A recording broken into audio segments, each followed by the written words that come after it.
I'm going to give you a brief overview of how to use Excel to create an amazing checkbook to organize your finances on the go.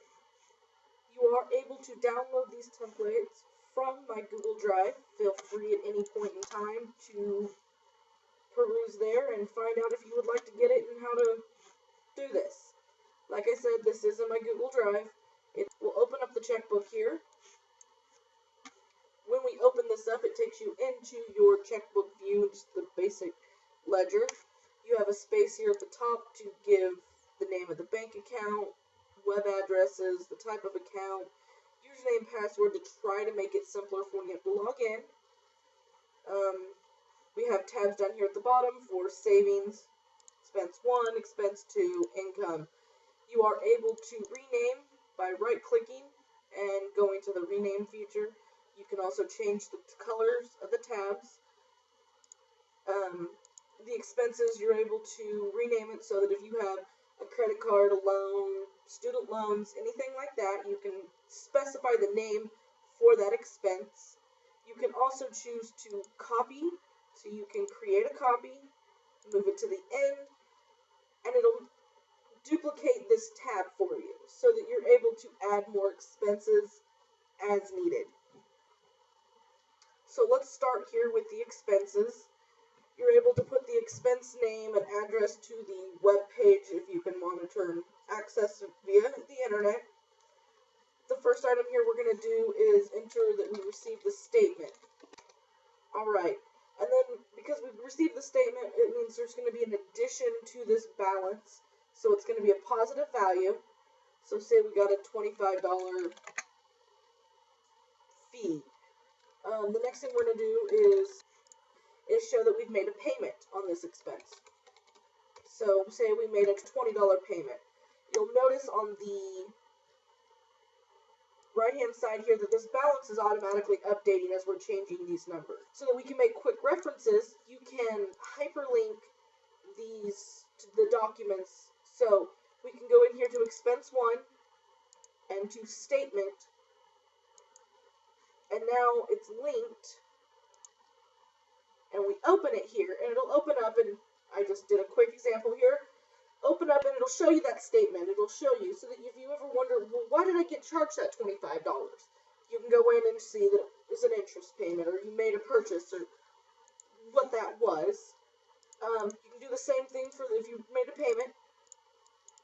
So then now you've got that payment there, so you have your proof of payment. So if there's ever a discrepancy or an argument with who you made the payment to, you've got your proof easily accessible. We have our income here.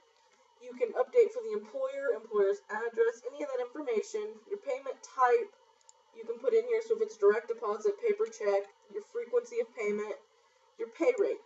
When you update this here, it will update these numbers down here, so that you're able to customize this to fit you.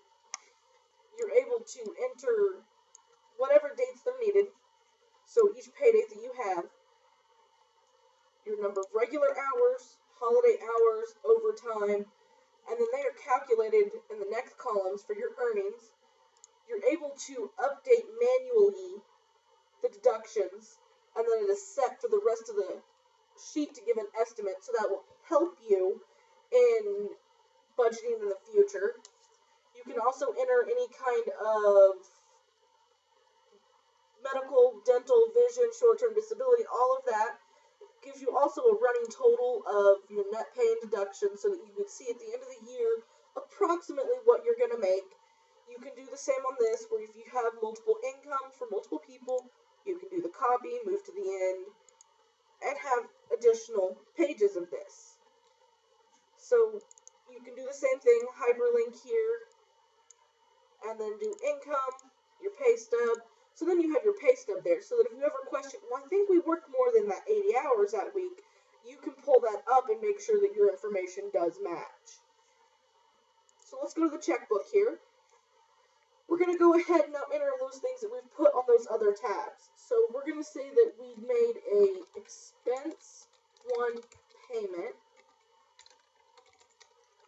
And we can link this so that if we're budgeting for the future, we can come over here to the expense and know that we're going to make a payment. We know that.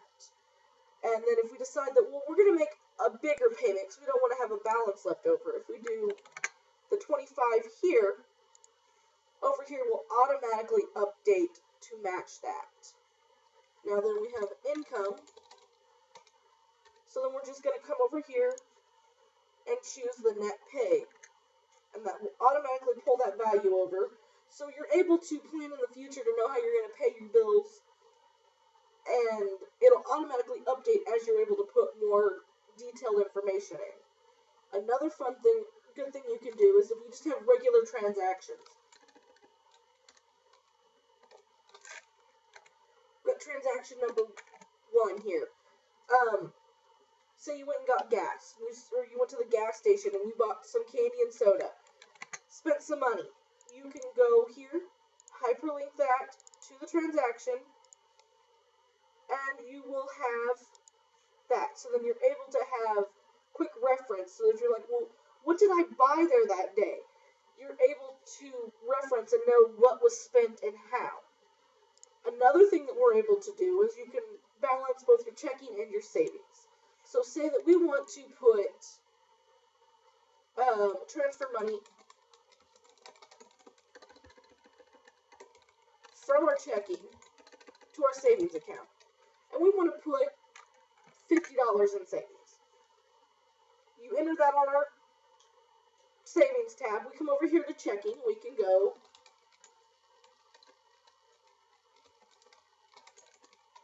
and we're going to go enter a negative because we want to deduct from checking to add to savings.